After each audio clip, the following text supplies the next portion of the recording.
Bueno, clase número 7, conocimiento y conocimiento organizacional, la organización que aprende, la innovación y el cambio organizacional. Todo está relacionado. El tema del cambio lo vamos a abordar sobre todo más adelante, la otra semana, pero todo está como íntimamente relacionado una cosa con la otra.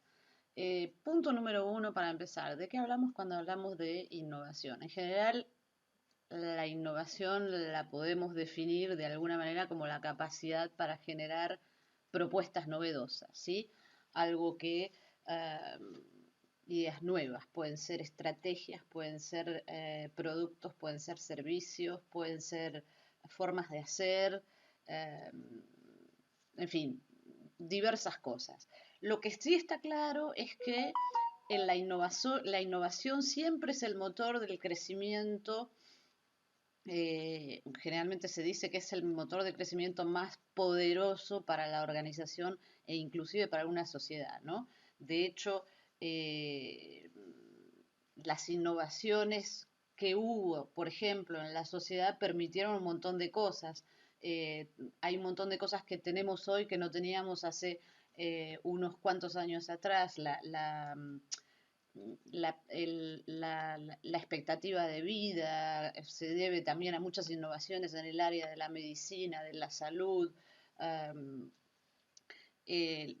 los teléfonos celulares, lo que estamos utilizando ahora, yo para hacer los videos y ustedes para seguirlos, todo esto tiene que ver con la innovación, ¿sí? Son todas cosas que surgieron a partir de la innovación. Entonces, la innovación es importante en ese sentido, porque nos va a permitir desarrollar la organización eh, y generar, brindar un servicio o un producto mucho más potente y mejor para la sociedad o para los usuarios a los que está destinado. Generalmente cuando hablamos de innovación hay dos cosas eh, que generalmente a las que generalmente se hacen referencia. Muchos asocian la innovación a la idea nueva, ¿sí? O a las invenciones. En realidad la innovación no es ni lo uno ni lo otro. Por supuesto que al origen supone nuevas ideas y supone en algunos casos hasta invenciones. De hecho las hubo a la base de las innovaciones. Pero la innovación no es solo eso, porque una idea, uno puede tener una idea novedosa, una idea loca, que no se traduce en innovación o inventar algo que no se traduce tampoco en una innovación para nadie. En realidad, para que la innovación exista, lo que es necesario es que esas ideas nuevas o que esa invención se desarrollen, se lleven a cabo. Sin esto, digamos, si la idea no se desarrolla y no se pone en práctica, o la invención no se desarrolla y no se pone en práctica, no sirve porque no estamos transformando nada, ¿sí? Entonces se supone que tenemos que desarrollarla, la idea o la invención y ponerla en práctica y que eso además tiene que generar un beneficio en la organización o para la sociedad. Generalmente se supone que para las dos.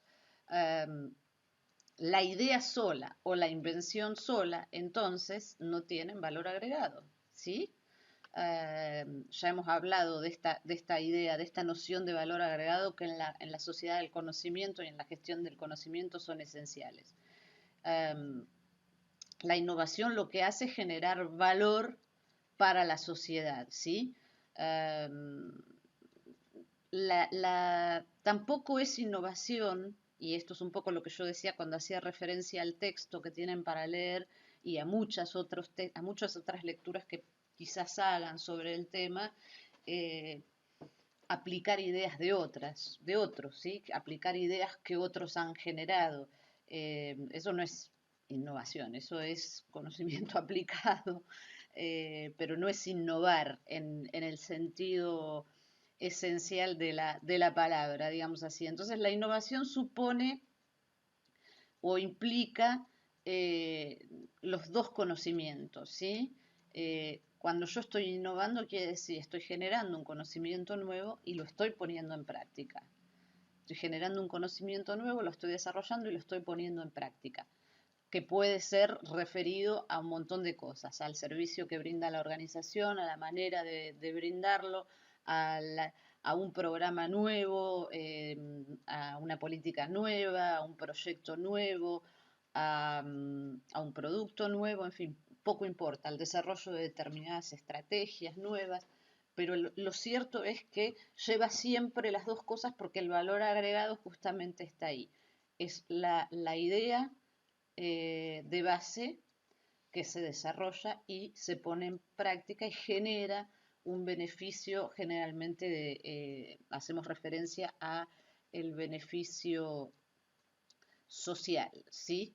Um, ¿Qué es entonces esto que estamos diciendo? Se trata justamente de transformar la idea y de llevarla a la práctica, transformar la idea en algo que genere un valor que puede ser, como les decía, un producto nuevo, un servicio nuevo, y generalmente ese producto o ese servicio nuevo tiene que ser deseable, ¿sí? Deseable en el sentido, en una perspectiva humanista, digamos, deseable desde el punto de vista humano, factible, claro, desde el punto de vista tecnológico, tecnológico en sentido amplio, no solamente las nuevas tecnologías o las tecnologías de información y de comunicación, sino las tecnologías en el sentido de las formas de organizarnos y de trabajo, y por supuesto viable, ¿no? En términos políticos o de negocios. Si no, no tiene en ese sentido valor. La innovación puede ser, como les decía, organizacional, ¿sí? Pero siempre tiene que generar algún beneficio de tipo social. Y una de las cuestiones de base es saber adaptarse, porque tiene que ver también con eso, como vamos a ver, tener presente el contexto, lo que sucede en el medio en el que está la organización inserta, ¿sí? También puede ser un beneficio, obviamente, al interior de la organización. Hay dos cosas que tienen mucho que ver con esto y que yo las incluí en este curso por eso. Vamos a volver la semana que viene sobre estas ideas, pero que me parece que es esencial, porque cuando estamos hablando de innovación, necesariamente, por ejemplo, si hablamos de innovación adentro, en un proceso organizacional, estamos hablando de un cambio, ¿sí? Y muchas veces se hace referencia a la innovación organizacional y se dice hay que modificar los valores de la organización o cambiar los valores, inducir un cambio de valores en la sociedad, etcétera, etcétera. Hay un texto de un autor que se llama Robbins, que es interesante en este sentido y que hace referencia a esta cuestión y hace la diferencia a la cuestión de los valores y de las actitudes en las organizaciones, que me pareció pertinente tenerlo presente, porque muchas veces uno lee y se embala con esa idea de hay que presentar proyectos innovadores, formas de ser innovadores que cambien la cultura, que cambien los valores de la organización. Los valores, dice Robbins, crean sistemas, ¿sí? Uno posee los valores, cada uno de nosotros tiene los valores que nos han inculcado en nuestra casa, ¿sí? Que nos han transmitido nuestros padres, nuestros abuelos, en fin, es una cuestión de familia, en la escuela, a través de la formación que uno recibe. Pero lo que tiene que quedar claro es que la formación de los valores no es instantánea, ¿sí? Uno no tiene un valor de un día para el otro. Uno crece y va moldeando, digamos, pero a la base hay valores que se van formando durante el transcurso de la vida, es de formación lenta, finalmente es eso lo que quiero decir, el valor, ¿sí? Se va dando lentamente, por supuesto que hay algunas variaciones en relación al entorno, pero bueno, son procesos que se van formando de generación en generación, ¿sí? Avanzan y a veces retroceden, sí, pero bueno, la idea es que son sistemas de creencias que se van formando lentamente. Eso quiere decir, sí, que cambiarlos supone también que es muy difícil, por no decir prácticamente imposible. Hay valores que son esenciales a cada persona o a las personas y en las organizaciones también eso pasa y es muy difícil cambiarlos. Cambiar los valores de una organización, lo mismo que a nivel individual, son procesos muy complicados, a veces casi imposibles y muy lentos. Entonces, no es por ahí la manera en la que habría que abordar el tema de la innovación o del cambio. Hay que ser prudente con eso.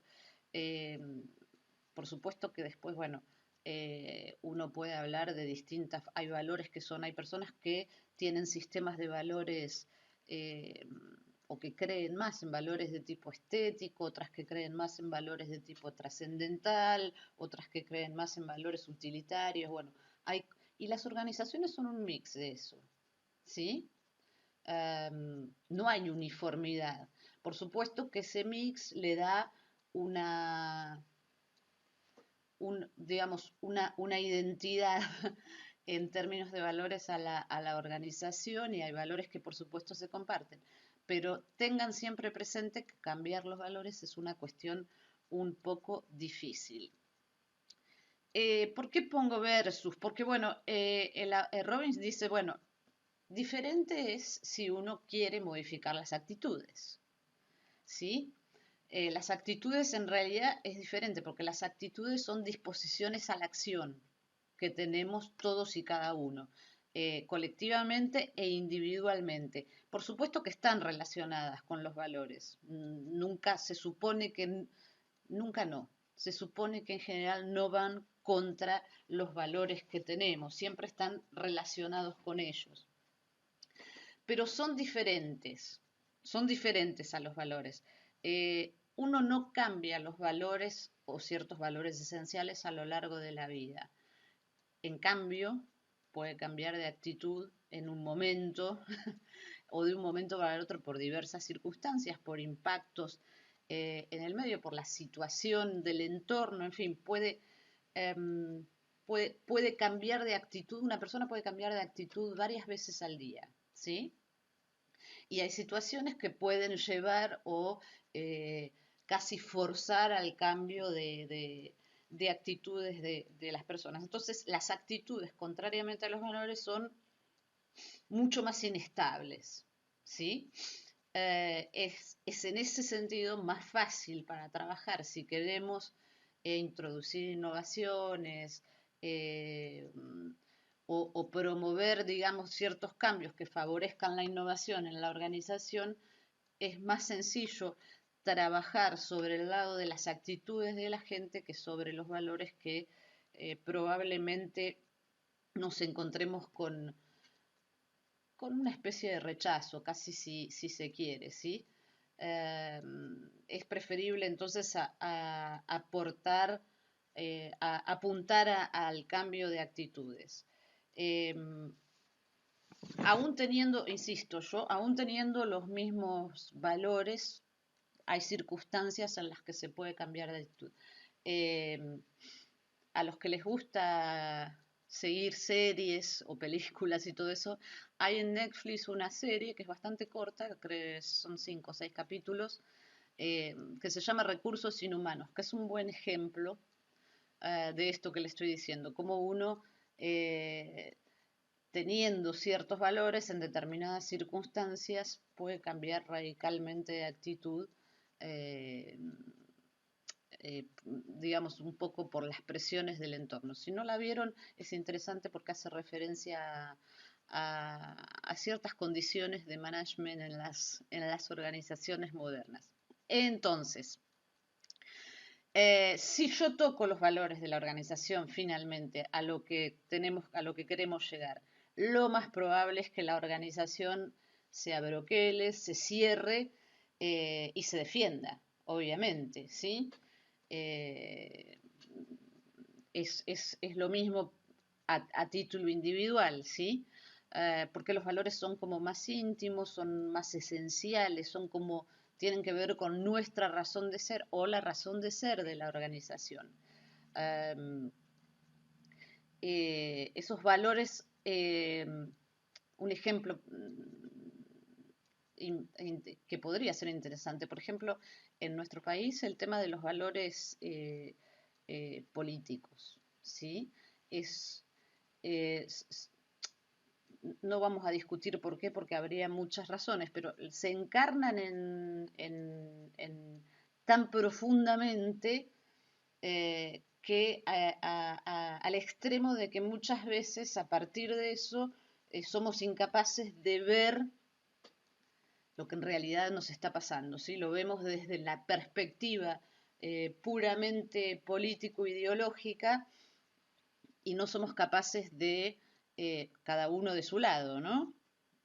Por eso los medios también favorecen y estimulan desde distintos sectores la grieta, porque eso además nos distrae de poder ver lo que, lo que en realidad está pasando. Entonces también es un elemento a tener presente, porque si bien es cierto que los valores tienen que ser estables y que lo son, de hecho, una cosa es que sean estables y otra cosa es que se encarnen tan profundamente que nos velen la, la visión de las cosas. Entonces son cosas para ir analizando en la organización, ¿sí?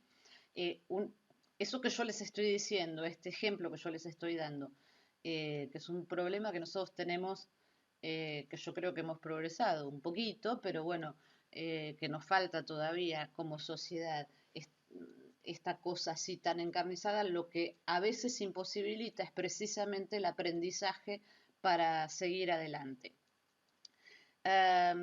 Entonces, eh, para introducir un cambio o una innovación o un cambio en la organización que nos permita generar innovaciones, es conveniente entonces hacerlo siempre apuntando hacia las actitudes de las personas dentro de la organización antes que a los valores. En el mismo sentido, bueno, entonces haciendo referencia a las actitudes, Robbins habla de 3 niveles de actitudes que son diferentes. Digamos, un primer nivel que es la identificación de las personas con el puesto de trabajo. Entonces es cuando uno se identifica con su puesto de trabajo emocionalmente, psicológicamente, llámenlo como lo quieran, y con la organización, ¿sí? Uno es casi su puesto de trabajo. Hay mucha gente que es así. Un segundo nivel, digamos, un poquito más importante, que además de la identificación, se involucra. Entonces, el primero, yo me identifico con mi trabajo o con mi puesto de trabajo, me gusta lo que hago y tengo una identificación en ese sentido con el trabajo y con la organización a la que pertenezco. El segundo nivel, cuando hablamos es un poco más, es diferente, digamos, es un grado más de compromiso, si se quiere. Es lo que se llama el involucramiento, es como un paso más. Entonces, ya no solamente me identifico con mi puesto de trabajo y con la organización, sino que me involucro en la vida de la organización, ¿sí? No me desentiendo de todo.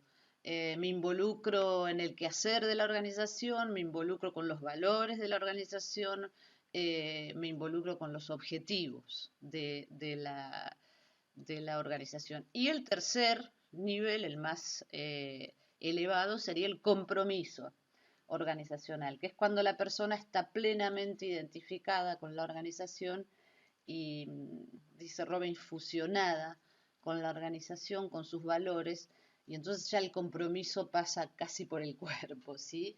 Es, la persona asume como la defensa total de la organización. Yo no sé si es necesario llegar al nivel de compromiso organizacional no es la perspectiva o la estrategia que yo considero más apropiada, pero bueno, hay muchos textos que dicen, bueno, avanzando en estos tres niveles, trabajando en las actitudes, en estos niveles, en el grado del compromiso organizacional, tenemos más posibilidades de que la gente participe y en las proposiciones de ideas. Personalmente creo que no es necesario, pero bueno, es una posibilidad, es una perspectiva, es una mirada sobre la cuestión. Otras perspectivas, porque hay muchas perspectivas que tratan de brindarnos estrategias, esta que yo les decía de las actitudes es una, pero hay mucha literatura sobre estrategias posibles para garantizar el aprendizaje y la innovación en las organizaciones. El problema, yo vuelvo sobre lo que les decía respecto del texto. Si ponemos el proceso de innovación bajo control a través de una estrategia diseñada para, la pregunta que uno tiene que hacerse, ¿es innovación lo que logramos? Digo, si yo diseño una estrategia que voy conduciendo, que voy controlando etapa por etapa, les dejo la inquietud. Es de verdad innovación lo que se logra al final del proceso. Es para cuestionarse. Hay muchos factores, siempre, además, cuando uno piensa en la innovación, hay muchos factores que no son controlables, ¿sí? Y además en la organización, uno no puede controlar todo en la organización y la voluntad, por ejemplo, de la gente no es necesariamente algo que se pueda controlar en ese sentido. La gente se mueve siempre en función de lo que podríamos llamar eh, una teoría de la acción, una manera de hacer las cosas, ¿sí? Entonces, en ese sentido, por ahí es más en ese aspecto que se pueden introducir modificaciones, teniendo en cuenta que estamos hablando de actitudes, teniendo en cuenta que estamos hablando de maneras de hacer, ¿sí? Y sin la ambición de querer controlarlo todo. Entonces, los procesos necesariamente controlados y las estrategias, poco importa cual sea, son para pensarlas. Yo no digo que no nos brinden elementos útiles que nos puedan eventualmente ser útiles, pero ojo con eso, porque cuanto más completa es la estrategia y más controlado está el proceso, más posibilidades tienen de no llegar a una innovación. ¿Sí? Quizás a un cambio como vamos a ver la semana que viene, pero no necesariamente una innovación. Hay una diferencia. Uno puede introducir muchos cambios adentro de una organización sin que sea necesariamente una innovación. Hay aprendizajes en las organizaciones individuales. La gente aprende cosas permanentemente. Eso no siempre se transforma en un aprendizaje organizacional, ¿sí? Y acá es donde, o en una innovación organizacional, hay que dar o abrir o generar las condiciones para que los aprendizajes individuales, tampoco sirve, digamos, en ese sentido que yo mande a formar a la gente, si después las condiciones internas de la organización no me permiten que esos aprendizajes individuales se traduzcan en aprendizaje organizacional para introducir eventualmente innovaciones. En ese sentido, la mirada interaccionista de las organizaciones nos abre una puerta y a mi modo de ver es la que nos brinda, digamos, la mirada más que puede ser más eficaz en este sentido, ¿sí? La perspectiva interaccionista lo que dice es que las organizaciones son fundamentalmente el producto de las interacciones que se dan en su interior, ¿sí? Donde los individuos se van modificando los unos a los otros en esta interacción cotidiana. Inclusive esta perspectiva dice que las normas, las reglas, las leyes que rigen el cotidiano, el quehacer cotidiano de la organización no tienen tanto que ver con el diseño estructural, ya hemos hablado de esto, ¿se acuerdan cuando hablábamos de la estructura formal y la informal? Sino que están más relacionadas con las pautas que norman las interacciones entre los individuos, las relaciones que existen entre los individuos. Cómo interactúan, cómo se comportan, qué cosas valoran, qué cosas no valoran, en fin. Y eso hace, primero hace al color, a la identidad de la organización, que difiere de unas a otras. Por ejemplo, yo me acuerdo que en un proyecto de investigación en el que trabajé en Canadá hubo que hacer una serie de grupos de discusión y de entrevistas en diferentes ministerios. Y a mí me tocaron 3 o 4, pero bueno, 2 ministerios particularmente que tienen que ver con esto que yo les estoy diciendo. El Ministerio de la Cultura y lo que sería, digamos, el equivalente de la FIP nuestra, pero en este caso en Quebec. La manera de expresarse, la manera de hablar, los términos utilizados, la vestimenta y la manera de comportarse de la gente de un ministerio al otro era completamente, casi opuesta. Del Ministerio de Cultura era todo un clima convivial, la gente muy abierta, dispuesta a la discusión, a brindar todo tipo de información de lo que le solicitáramos, la vestimenta muy informal. En el otro caso era exactamente lo opuesto. Las respuestas eran tajantes, había que ir a tironear la información casi con tirabuzón, estaban todos de traje, las mujeres, los hombres, todos muy formales. Yo les diría que hasta la decoración era distinta. Bueno, esto tiene que ver, y las relaciones indudablemente entre la gente, de lo que uno pudo sacar de información, de lo que nosotros, pues, por ejemplo, trabajamos en esa investigación, la noción de autoridad, el relacionamiento es completamente distinto. Entonces, es un poco esto lo que dice la perspectiva, ¿sí? Entonces, entender a las organizaciones en ese sentido es entender la manera en la que los actores se relacionan entre sí al interior, ¿sí? Lo relevante entonces de las organizaciones se explica sobre todo por las decisiones que se toman, eso lo hemos visto ya, que responden siempre a las demandas o a las dificultades o a las oportunidades del entorno y del medio. Y la perspectiva dice que la misma historia de las organizaciones, toda la historia de la organización va creando de alguna manera su propia legitimidad, condicionando de algún modo esta suerte de legitimidad las acciones, tanto individuales como organizacionales. Es lo que genera un poco la cultura de la organización que vamos a ver la semana próxima. Entonces, en relación con esto de lo que estamos hablando, fundamentalmente es de las redes, ¿sí? Esta perspectiva lo que nos está diciendo es que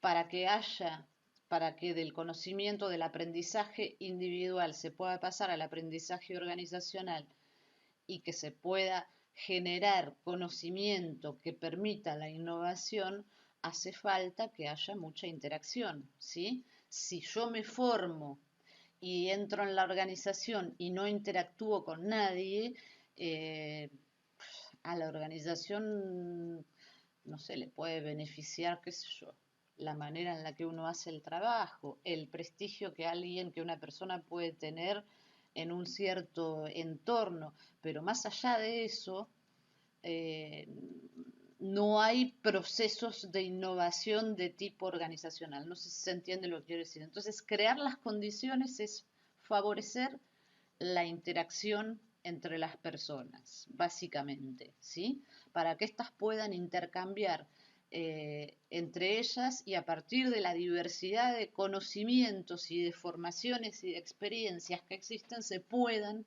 eventualmente formar ideas novedosas y distintas. Entonces, eh,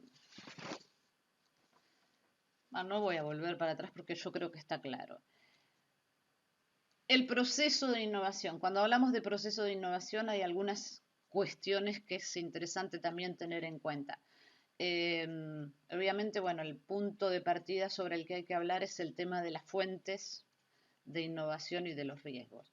Las fuentes de innovación, un poco es lo que veníamos diciendo, se trata de buscar ideas nuevas. Eso no se logra si no hay, si no se favorece el intercambio, las redes y el interaccionismo interno de la organización y además hacia afuera. ¿Sí? Las personas que forman la organización también se supone que están en contacto con otras organizaciones. Yo estoy en contacto con 2 o 3 universidades, con el INAP. Bueno, eso me permite a mí llevar, si yo intercambio con mis colegas en cada una, llevar e intercambiar ideas, algunas que son propias y otras que escucho en las discusiones con mis colegas o de mis alumnos, ¿sí? Entonces, redes no solo internas, sino también hacia el exterior, buscar la información, interactuar, por ejemplo, en el caso de las organizaciones públicas puntualmente. Es interesante el tema de interactuar con los usuarios y de evaluar el contexto. No se puede innovar sin tener en cuenta el contexto en el que estamos, las condiciones en las que estamos evolucionando y sin saber, sin interactuar en lo más mínimo con los potenciales usuarios de nuestros proyectos, ¿sí? Y la otra cuestión que es fundamental es que cuando se habla de innovación hay un término que está absolutamente asociado, que es el riesgo. Una innovación no es buena en sí misma y no garantiza el éxito en sí misma porque es una innovación. Hay un riesgo de que eso fracase o de que no sea lo que se pensaba o de que haya errores posibles, ¿sí? Siempre. Voy a volver sobre esta perspectiva. La perspectiva tradicional del proceso de innovación hace referencia a 4 etapas del proceso. Dicen, bueno, primero hay que definir el objetivo, qué es lo que queremos, qué es lo que buscamos, cuál es la meta, el reto, el problema, en fin, hacia dónde, por qué vamos a empezar el proceso. Después, tirar ideas en relación al objetivo, analizar esas ideas eh, y se van descartando por diversas razones las ideas hasta que se llega a una propuesta, a una idea que es la que se retiene y se elabora el proyecto innovador a partir de esa noción. Esta perspectiva tradicional que todavía se utiliza de todos modos en muchas organizaciones ha sido cuestionada, porque lo que se dice es que en el análisis generalmente la mayoría la mayoría de los descartes que se hacen están relacionados con los riesgos que implican algunas ideas, con lo cual finalmente al poner el acento en el riesgo que cada una implica, generalmente a la idea final que se llega es muy poquitito innovadora, ¿sí? Es muy poquitito innovadora. Entonces, ha sido cuestionada la perspectiva tradicional en ese sentido. Entonces, para innovar, hace falta que tengamos una perspectiva un poquitito más flexible eh, para implementar. Evidentemente que el objetivo y el reto siempre tenemos que tenerlo porque hay que tirar ideas en relación a algo, ¿sí? Entonces eso sí se define. Pero después, y estas son perspectivas diferentes o perspectivas que se proponen como alternativa, yo tengo mi objetivo, tengo mi reto. Pido o hago, digamos, armo discusiones o reuniones o lo que fuera para buscar ideas innovadoras, ¿sí? Ideas nuevas. Y de esas ideas, por supuesto, en las discusiones y conversando y buscando ciertos consensos, se conservan algunas ideas que, eh, ¿cómo decir?, que comportan un cierto riesgo, ¿sí? Eh, Uno se plantea el objetivo, se generan propuestas, se buscan ideas desde todos los puntos de vista. Esto es la apertura, digamos, la idea es como que tiene que ser un proceso abierto. Para que haya perspectivas desde distintos puntos de vista tenemos que buscar, tenemos que darle espacio en la propuesta de ideas a todos los sectores de la organización, no es para los grandes capitostes nada más, e inclusive se les puede hacer participar a los usuarios.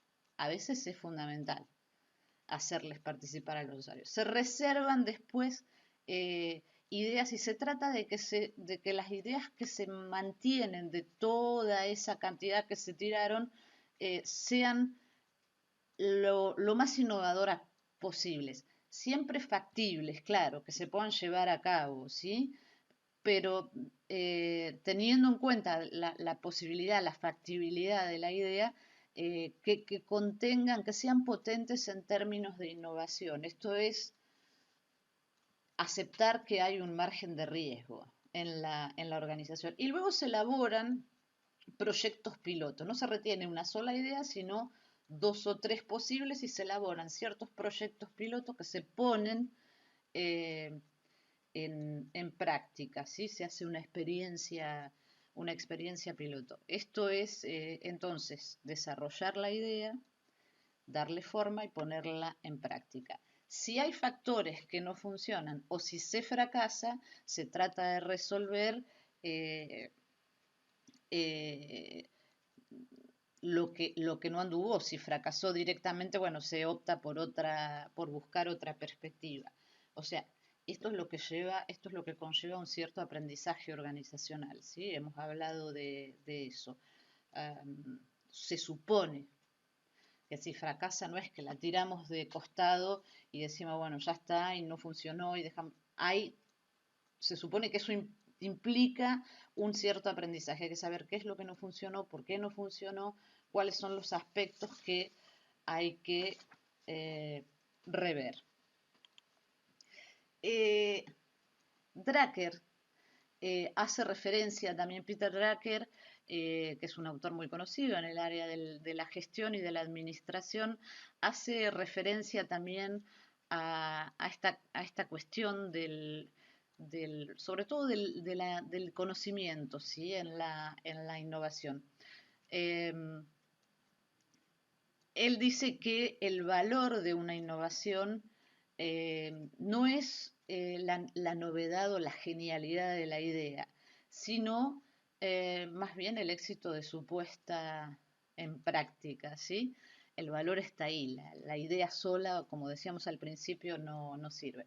Se puede ser muy creativo, hay gente que se pasa la vida inventando cosas, pero que no se transforman en innovadores porque nunca se plasman en hechos. Entonces, para que la idea sea innovadora, y esto tiene relación con la perspectiva que les presentaba recién, es necesario llevarla a la acción y que genere, claro, transformaciones que sean beneficiosas, además, para la organización o para la sociedad, ¿sí? Em, si, si eso no se logra y la única manera de lograrlo es utilizando estrategias abiertas, en las que la información circule, el conocimiento circule, se comparta, se discuta. Por eso menciono también el tema de las redes y de la diversidad. Hay como un desequilibrio, ¿sí? Eh, en, en, en la cosa. Eh, por ejemplo, si nosotros, en el marco de lo que está sucediendo hoy, digamos, tengamos, por ejemplo, pongamos como ejemplo una vez más el tema del COVID y todo eso. Eh, Hay todo un conocimiento científico, ¿sí? De especialistas en la salud que existe y que se desarrolla y que se busca, lo que está buscando distintos, digamos, se están trabajando distintos aspectos que tienen que ver con lo que está pasando. Si eso queda encerrado en la comunidad científica, no hubiéramos tenido ni estrategias para afrontar la pandemia, y nos hubiéramos estado muriendo como moscas todos hasta la presencia de una vacuna. Remarquen que hay gente que tiene esa postura. Pero digamos, eh, entonces habría desequilibrio en ese sentido. Y de hecho en algunos países pareciera que el desequilibrio existe, qué sé yo, como que falta la transmisión de una relación entre el conocimiento que se genera, que existe, y la acción. El conocimiento, digamos, de esos especialistas es lo que ha permitido, por ejemplo, en la mayoría de los países, desarrollar estrategias de prevención, las cuarentenas, en fin, las salidas graduales, etcétera, etcétera, el distanciamiento, en fin, todo ese tipo de cosas. Pero eso no se logra si no hay una interacción entre quienes toman las decisiones y llevan las cosas, los hechos a cabo y quienes tienen el conocimiento, ¿sí? Digamos, si no se sientan en la misma mesa a discutir, no hay posibilidad de que eso exista. De ahí la importancia de las redes y de las perspectivas abiertas y por supuesto que de ahí pueden salir montones de cuestiones nuevas. Entonces, hay que interactuar. Cuando uno interactúa siempre hay alguien que, no porque sea mejor que los otros, sino en una asociación así de ideas, en una discusión, alguien tiene una idea, hay que le va a agregar alguna cosa o que le va a modificar un aspecto, otro que propone cómo empezar a traducirlo, digamos, en una acción concreta, etcétera, etcétera. Entonces las redes y la diversidad de esas redes son dos elementos fundamentales para la generación de las innovaciones y que esas innovaciones se traduzcan en cambios en la organización. Esto es basarse en la inteligencia colectiva. Esto es lo que nos permite tener una organización inteligente. Si no tenemos algunas personas inteligentes con mucha información adentro de la organización y todas las demás que no tienen, que a lo mejor son inteligentes, pero que nunca lo vamos a saber y que no tienen acceso tampoco a la información que permita eh, colaborar en digamos, una cosa va con la otra. Eh, yo necesito que la información circule para que la gente pueda tener ideas. Yo no puedo esconder la información, no puedo esconder los datos, no puedo esconder... nosotros vivimos en una cultura, sobre todo en nuestro país, que tenemos como una tara. En ese sentido, no somos los únicos, pero hay muchas organizaciones en las que la información esencial, los datos esenciales se esconden. Y en realidad eso eh, no beneficia bueno, tenemos esa creencia de que esconder los datos, por ejemplo, decirle al ministerio desde las universidades cuántos alumnos tenemos no nos conviene porque eso nos puede recortar el presupuesto. Por supuesto que habría que discutir de la manera de dar los presupuestos, pero digo, no hay ningún beneficio en esconder la información sobre todo hacia adentro de la organización. Porque sin esa información de base es muy difícil definir ideas nuevas. Si uno no sabe cuántos son, cuáles son las condiciones en fin, todo eso que ustedes seguramente ya conocen. Entonces, para que haya inteligencia colectiva tiene que haber información colectiva, si no, no es posible discutir. Entonces, partimos de la idea de inteligencia colectiva y la innovación se basa en eso porque combina justamente multiplicidad de saberes y de habilidades. ¿Sí? No todos tenemos los mismos saberes, no todos tenemos las mismas habilidades, no todos tenemos las mismas experiencias. Entonces, la mejor manera de producir nuevas ideas tiene que ver fundamentalmente con estos aspectos. Después, la ciencia y la tecnología a las cuales yo he hecho mucha referencia ya anteriormente, son esenciales también, ¿sí? Porque las tecnologías, bueno, la ciencia porque es la que genera el conocimiento nuevo y la tecnología porque nos facilita las actividades, los intercambios y las maneras de hacer. Entonces, es importante fortalecer estos dos aspectos, no solamente, obviamente, a nivel general como país, pero también, digamos, la idea tiene que prender hacia adentro de las organizaciones, ¿sí? Es importante porque se genera, cuando se invierte en ciencia y tecnología, todos los países desarrollados, cuando uno analiza eso, tienen porcentajes de inversión en ciencia y tecnología enormes. Y si nosotros, y esto entre las organizaciones pasa exactamente lo mismo, no generamos conocimientos nuevos, los problemas que nosotros tenemos que resolver, como les dije ya en algún otro curso, ya no me acuerdo cuál, tenemos que recurrir a los conocimientos que generan otros.